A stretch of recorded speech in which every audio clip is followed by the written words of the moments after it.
Wadau, nawakaribisha awamu nyingine ndani ya The FM Show.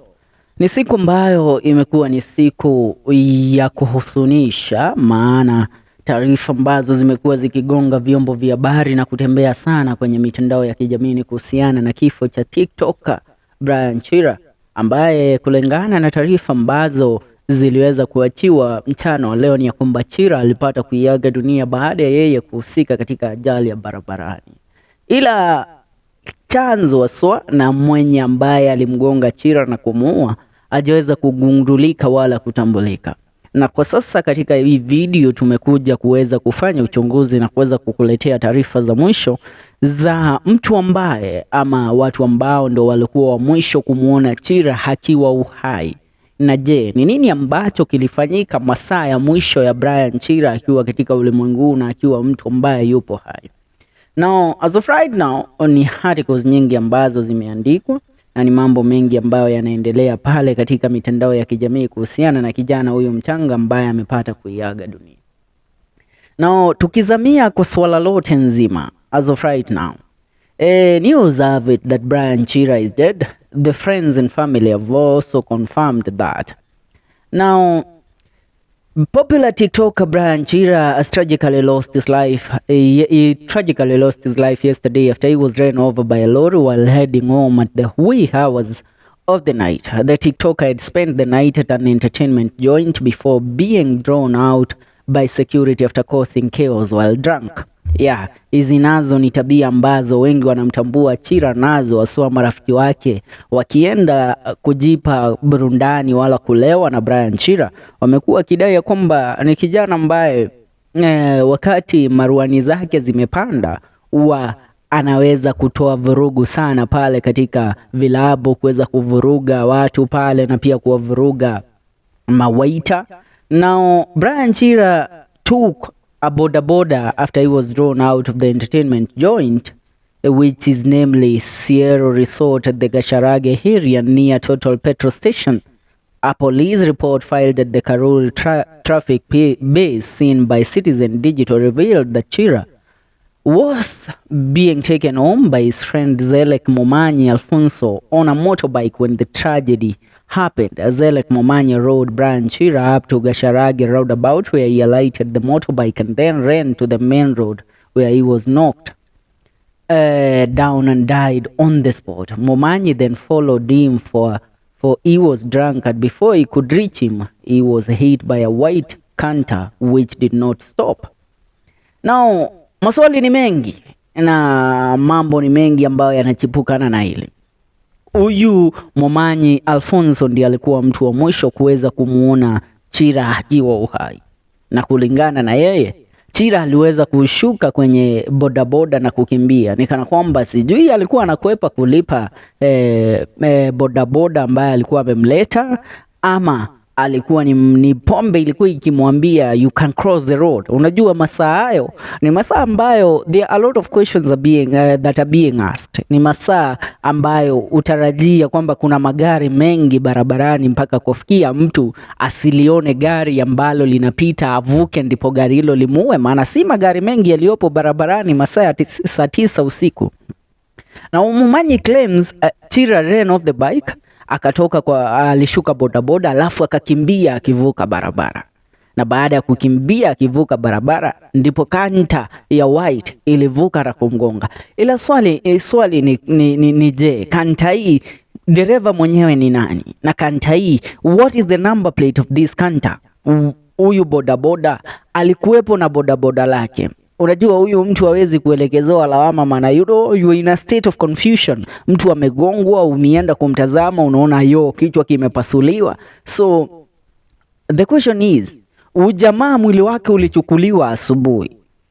What did Momanyi say to the police? Momanyi baada ya Chira kugongwa alienda polisi kuripoti, aliubeba mwili, alijaribu kumfanyia Chira first aid, alijaribu kutry anything kuweza kuresuscitate huyu kijana baada ya kugongwa na boda na lori.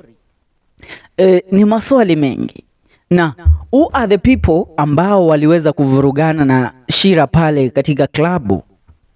Who are these people? ni watu wa gani hawa na walikuwa wanavurugania nini? Kuna uwezo kwamba hawa watu mmoja wao ndiye alikuwa dereva wa lile kanta? Ni maswali tu ambayo watu wanajiuliza, maana kifo hiki ni kifo ambacho kimegonga vyombo vya habari, watu wakiwa na maswali mengi sana kuhusu what really happened, you know, what really happened to this guy, what really led to him being hit and killed on the spot. Maana si jambo la kawaida. Nimekubeba kwa bodaboda, you know, the theory is Chira alishuka kwenye bodaboda, akivuka barabara ndipo aelekee kwake. Ila swali ni je, wewe umembeba mtu ambaye ni mlevi, instead ya wewe kumwacha kwa upande huu wa barabara ndipo aweze kucross kwenda upande ule mwingine ambapo ndiko kwake nyumbani, why didn't you drive him to the other side of the road, ama umweke just kwa gate ya kuingia kwake nyumbani?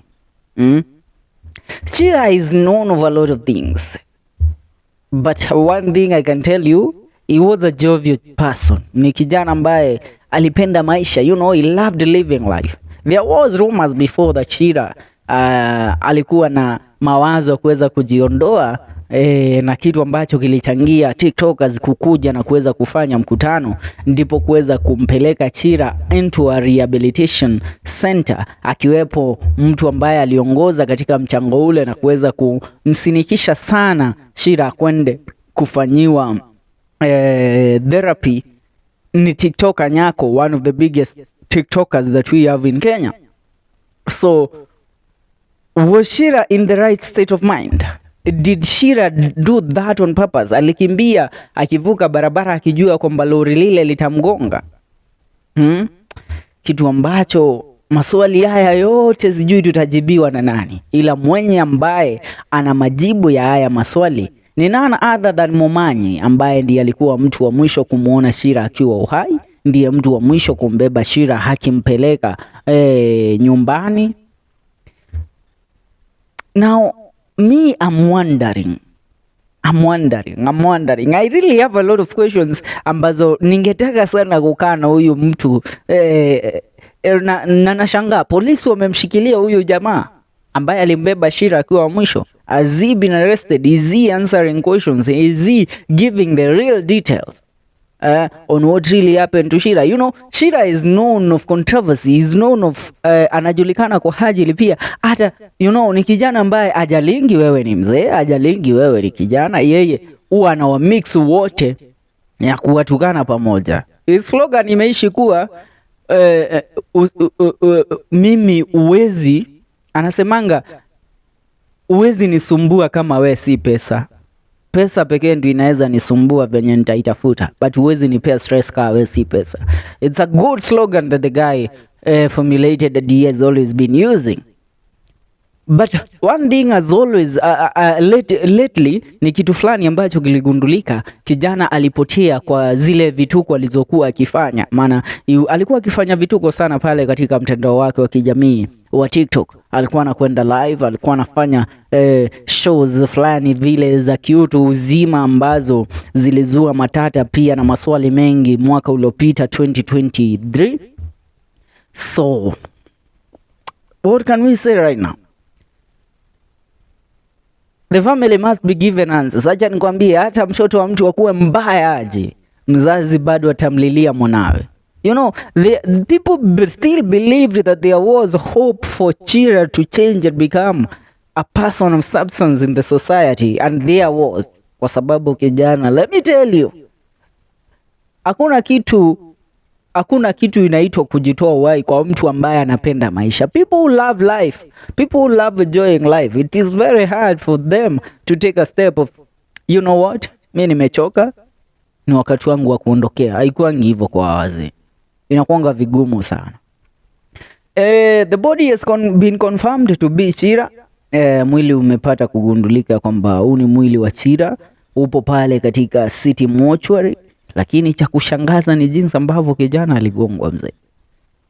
Sijui alikimbia akaanguka kwa barabara, then ile lori ikumuona ikampitia juu, ama ile mgonga akaanguka then ikampitilia juu, maana kichwa chake kimebondo upande mmoja. You know, ingekuwa ni gari ndogo the guy there was a possibility ya kusurvive, lakini lori ni vigumu sana.